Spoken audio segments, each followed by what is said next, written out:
Hello and welcome to another edition of World of Tanks Replays. I'm back. Sorry guys, it was Thanksgiving last week, so I missed out on doing the show that I wanted to do on Wednesday. Sorry. Should be three shows this week.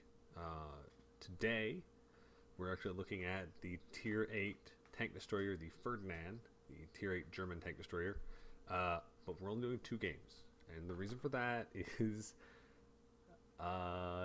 that they were really boring, basically.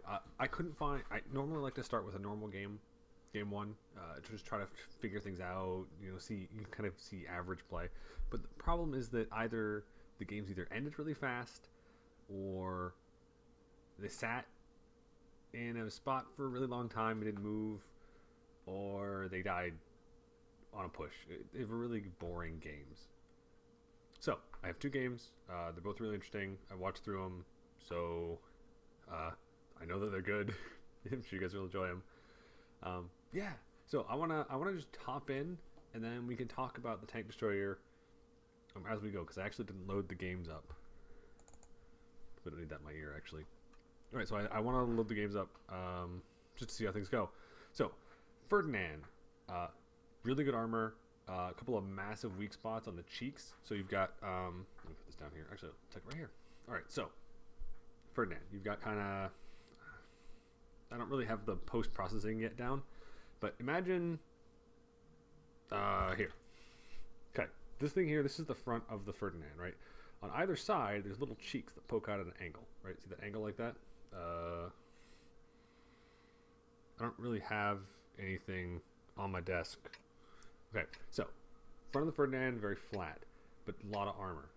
A lot of armor on the whole front, but there's these weird cheeks that are at an angle on the front, and they're actually really low armored. So, let me pause this here.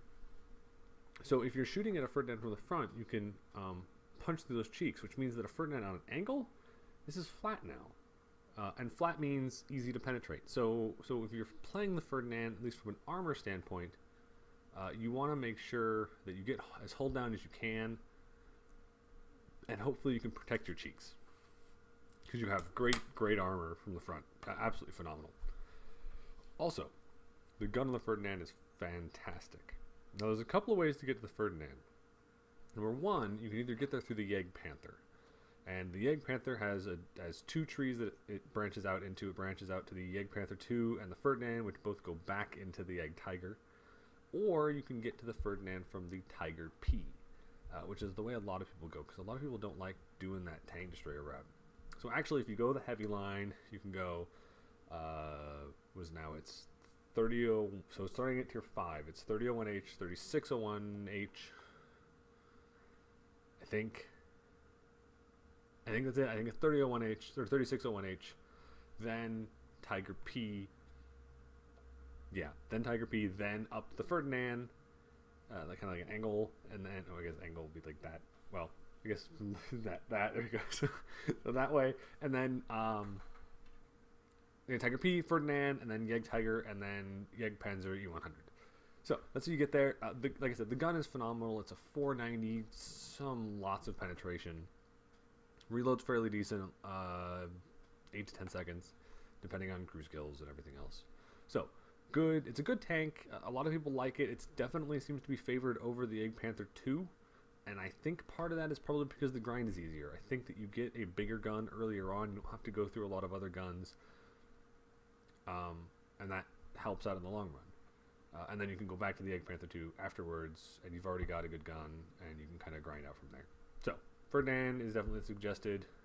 The first one you go through at tier 8, especially if you're coming from the VIII Panther. You want to go down to the Ferdinand, do the Ferdinand, then come back to the VIII Panther 2 and do that one, and that should make the grind on the VIII Panther 2 a lot easier. Alright, so our first game is an assault on Karelia, and we're going to see our player, which is Exploitee from Clan GMC, and he will be assaulting the point. So, let's see how it goes.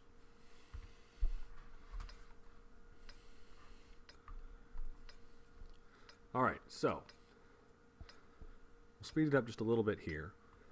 Time to roll out. So we've got a little bit of a pause here at the beginning, and that's okay. There's nothing wrong with that. You'll notice I actually have XVM installed now.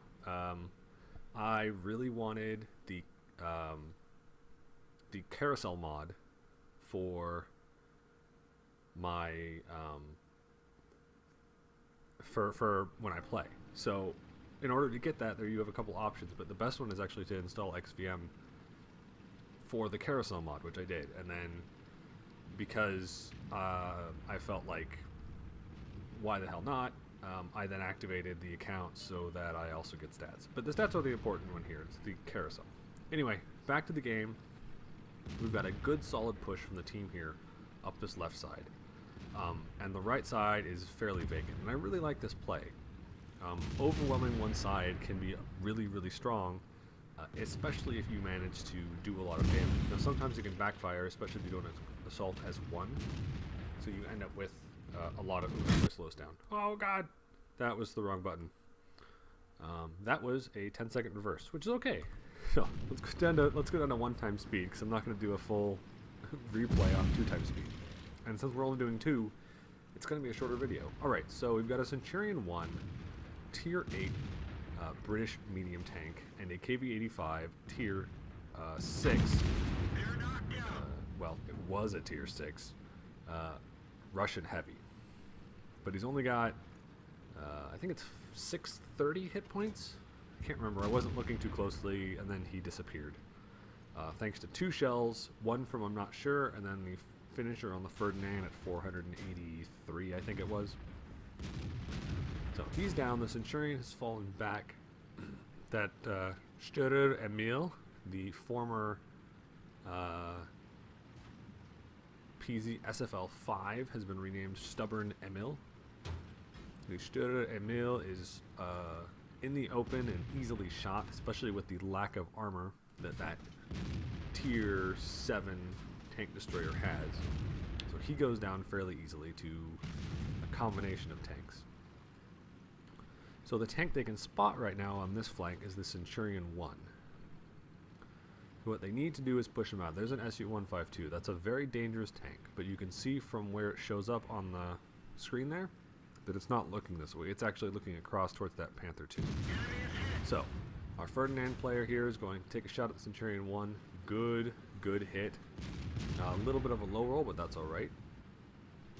Alright, T-150, KV-3, those tanks don't actually pose that big of a threat to the Ferdinand's front armor.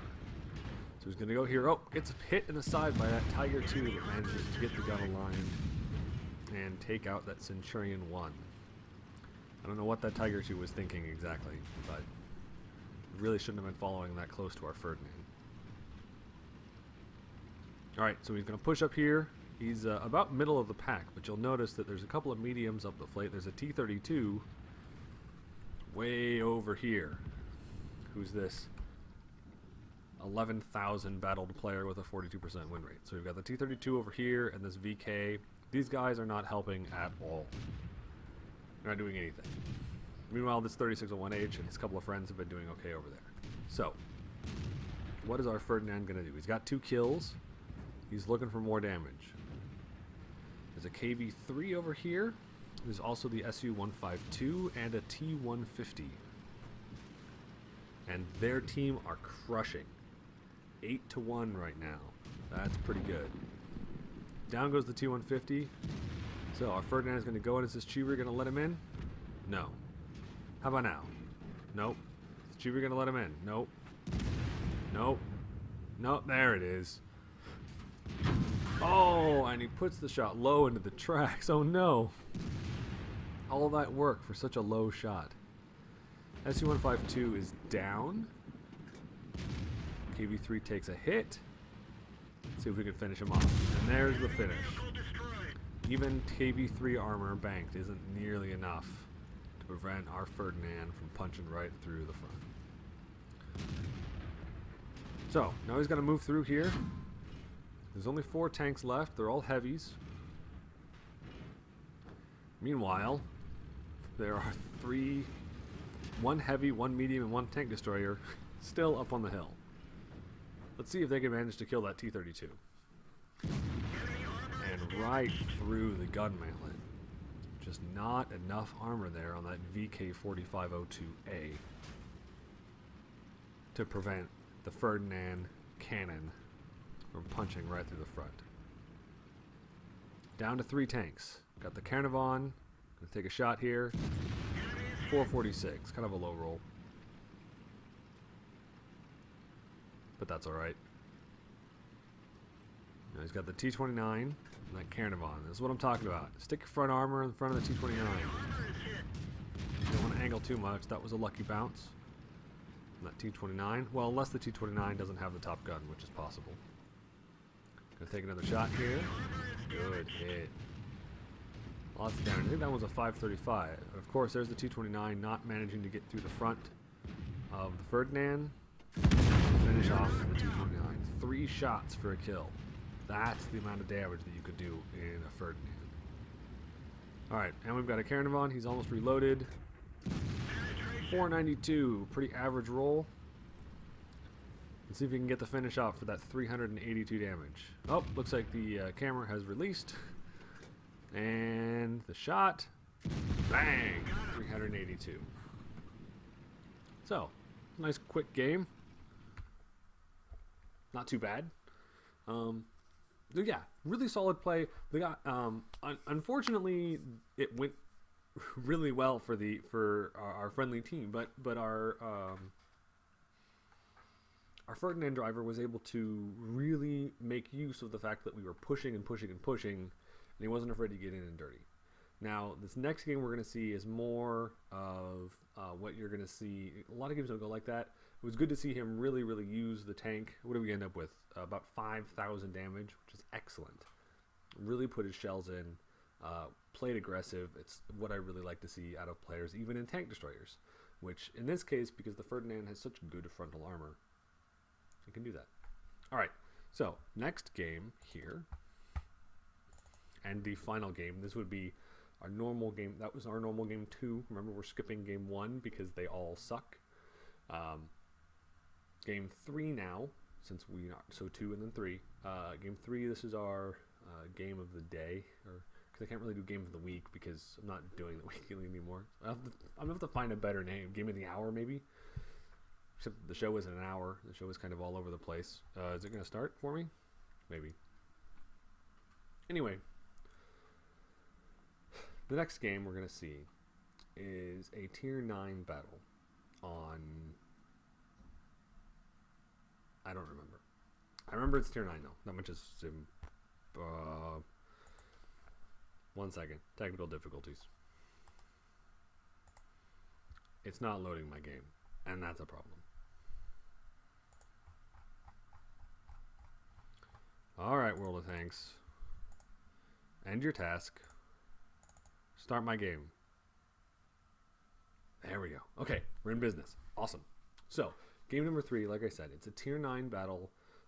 Our Ferdinand is platooned up with 2 5100s. So he's got some friends who have really good burst damage, but long reloads. It's a 45-second reload plus... I think it's a 50-second reload plus boost. Gets it down to about 45 seconds. I think you can get it down to like 42... Maybe? I'm not sure. I've done the math for Brothers in Arms and the bonus for premium food stuff and all that kind of stuff. We'll see. But either way, I enjoyed watching this game, and I hope you guys will too. Let's head over to game number 3. Alright, so as I was saying, we have a Tier 9 battle.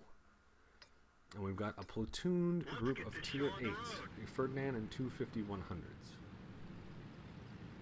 Now the teams are a little uneven, but not overly so. I would say the fact that that there's only the 1 Tier 7 in the Bulldog versus, God, that's all the text. Looks like an IS and a Comet on the other side are definitely balanced against the fact that there are, looks like at least 1 more Tier 9 on our friendly team here. So the map is Serene Coast. For whatever reason, I can't remember the map names, but I know the maps themselves. Maybe I'll get there in the future. So Serene Coast. So what we're going to see here is our 5100s, our 5100 platoon mates are going to push up and take an aggressive position, along with the Centurion 7-1 and what looks like maybe no, it looks like it's just the tank. So two 5100s and a 7-1, plus this Ferdinand who is taking the spit way back near spawn and is going to post up and try to provide supporting fire against any aggressing tanks. Now right off the bat we see one of the 5100s takes a beating at a 383 shell. That's a big hit, probably from the T-54. The 5100 doesn't have that much alpha damage unless it's really high rolled. And the IS-8 I believe does more damage. It could have also been from the 110. The 110 also has a 390 alpha. So here he is getting in a position to see if he can get some shots off. Now, early on in this game, what we essentially see is just holding this line, right? Leave it to the 7-1, leave it to the 5100s to try and make the plays here.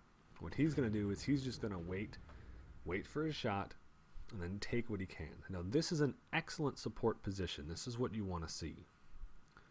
Primarily because with this position here, this gives the two heavies and the medium tank a lot of room to maneuver in this back area. Because where they want to go, which is this protected area, is now being held by a single Ferdinand. So if you've got a 54E1 who has tried to dodge through,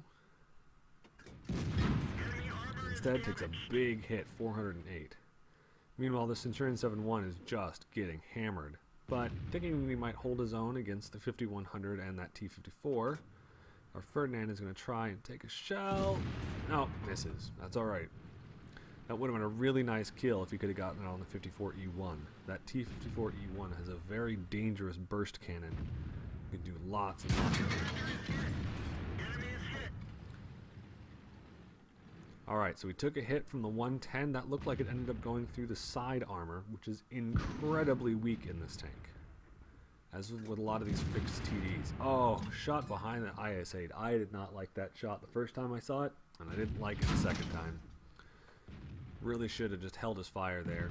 Instead, he's going to take a fire at this IS-8 and take him out at least. So that's a tier 9 down. Got this T-54 who's just punching through. He very likely is shooting heat rounds. That's a common thing for T-54s to be packing.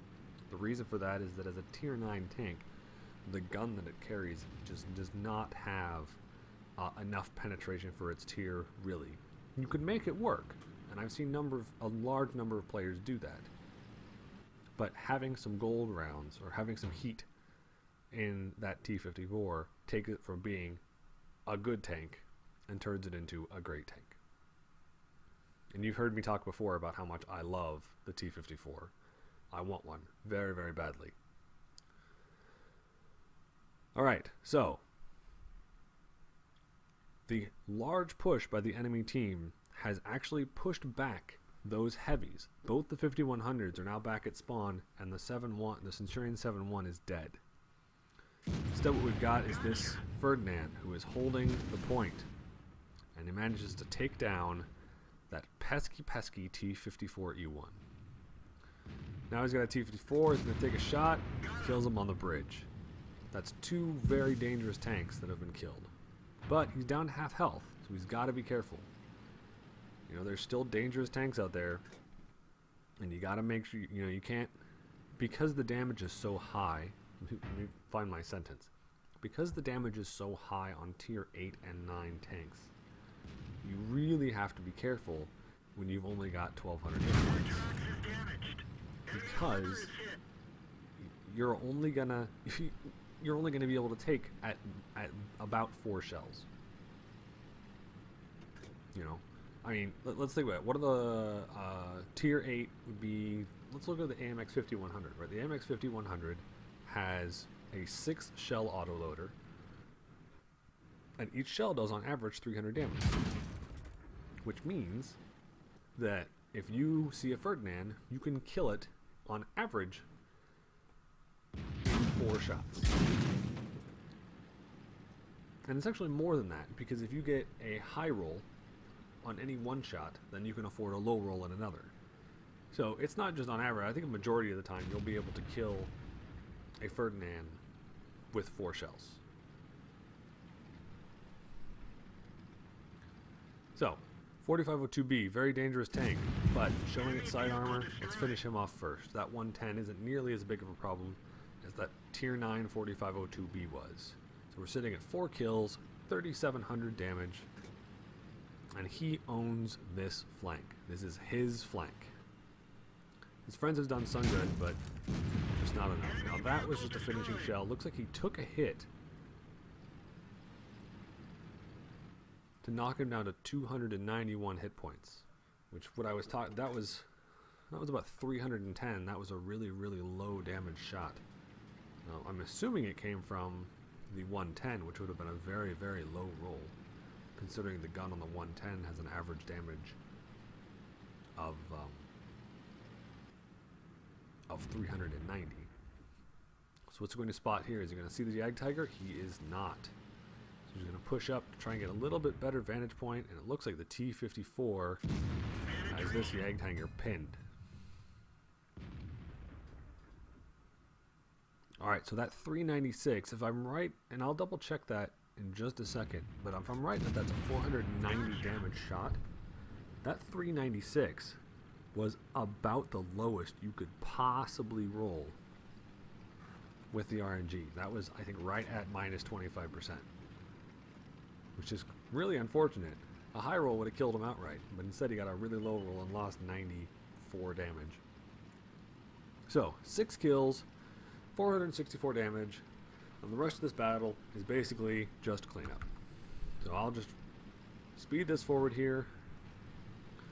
We'll, man, this replay really needs some work. I get so frustrated with the replay managers sometimes just because it's really poor compared to other games. So it looks like he's going for the Waffenträger, but the Waffenträger goes out. So it's T69, trying to see him. He gets killed. Object 416 comes out to be spotted.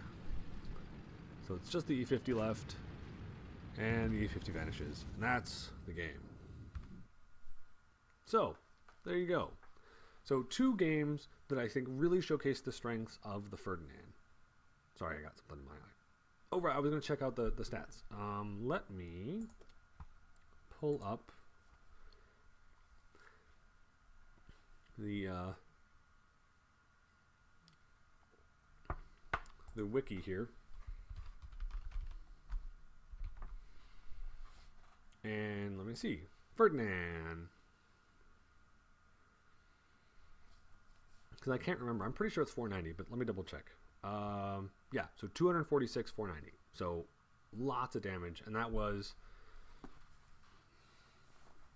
I'm pretty sure that was right at minus 25%. And I'll do the math here real quick. 490 times 0.75. Yeah, this actually is, well, 367.5. So, oh, God. I pressed the... I'll bet you that was really weird for you guys because the screen just changed a bunch.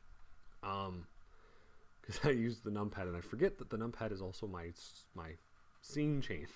So it was like, flash, flash, flash, flash, flash. Right, so, low roll is 368, but 394 is still really, really low. I guess I should have seen that 500 damage is 125 damage, so it's going to be a little bit lower than that. But that was still a really low roll compared to an average of 490. And when he left it with 100 and something damage left, really that was something that he should have even been able to kill outright. Because remember that if you have 490, you get a plus... We'll call it, just to call it 120. We'll cut 5 off just for whatever. So we're looking at 610 damage you could do with a shell, which is a lot. Right, that's a lot of damage. That's you're two-shotting yourself, basically, which is kind of insane. So, what do we learn? Well, the Ferdinand, and since I've got this up, I will actually give you actual armor. Hull armor is 200, but that's a lie. That's only from the front, and I wish that I could show you the tank inspector, but unfortunately, anytime I'm streaming and recording, and I try to run tank inspector, my recording crashes. So otherwise I would show you. But the important thing is that when you see hull armor, that doesn't mean everywhere. That means in basically just the front spot. So it's 200 in the front. Lower glazes a little bit more, so you want, or a little bit less, so you want to protect that. And then those cheeks are also less, so you can punch through those in a lot of other tanks that have even less than 200 millimeters of penetration. So you've got a lot of hit point. You've got a lot of armor to work with. So you need to make that work for you by playing smart and not sticking yourself out in a stupid situation. And we saw that in both games, right? Game number 1 was a very, very solid push where our driver wasn't overly aggressive. He stayed behind cover, understanding that because it's an assault, there's going to be a number of guns trained on him. But also knew that he had to get aggressive and be the lead charger because he couldn't leave that for his team to back him up. Or for his team to be the charger and he could back them up. Instead, he went the aggressor and it paid off for him. Now, it won't always do that, but in this case it did, and it was the right play. So that was a good game in number 1. And then game number 2, or 3, if you want to go that route, we really saw a very, very strong defensive position against that large number tank assault. And with him there, that blunted the initial attack, which without that Ferdinand being there, the Centurion 7-1 and both 5100s would have been overwhelmed. Simply because there were so many tanks there. But because that Ferdinand was able to put down consistent fire and not take much in return, he was able to really stall that approach, let the 5100s work a little bit. Unfortunately, the Centurion went down, but a large part of that was just that he was basically out in space by himself.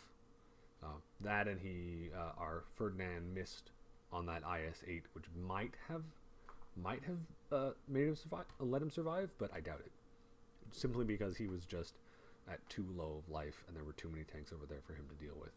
And the Centurion 7-1 doesn't have a ton of armor. It really relies on being hull down and being quick. And in that spot, he can't really do either, especially with so many tanks on that side of the field. So Ferdinand played really, really well in the second game. We saw him rewarded with 6 kills.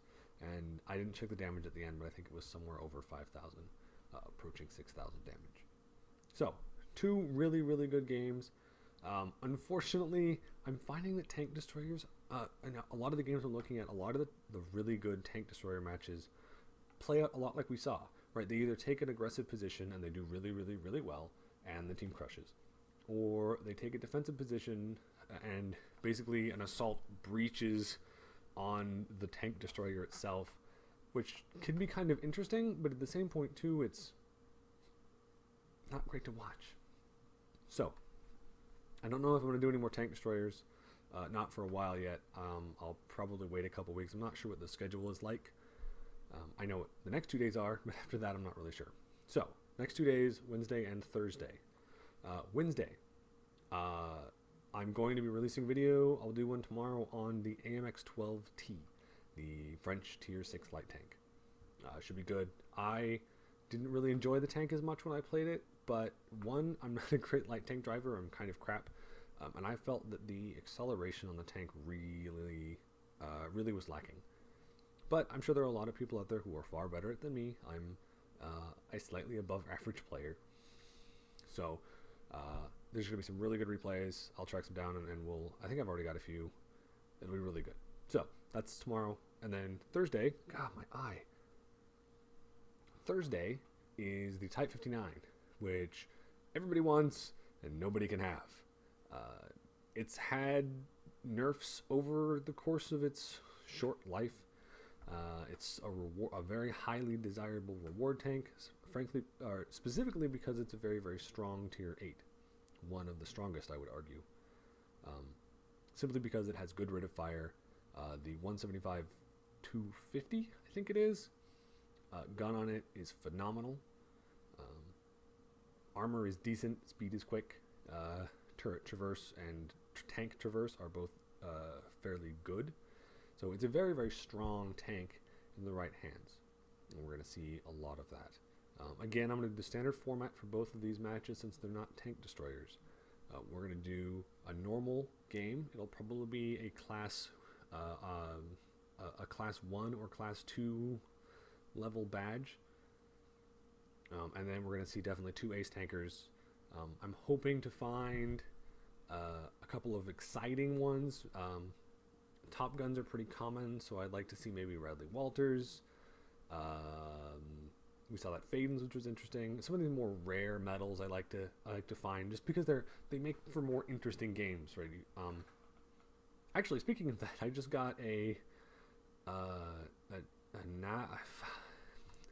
can't remember what it's. Anyway, it's the one where you're supposed to kill at least all the light tanks on the enemy team, and you have to. It's at least 3. All the light tanks and at least 3 light tanks. And I finally got one. It's my first one ever. I was really excited about it, and I got it in, of all things, the Su-85, which I'm working my way through.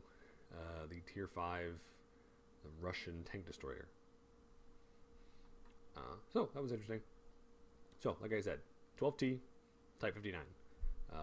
And then also on Wednesday, we'll be releasing, I think it's the RU251 video.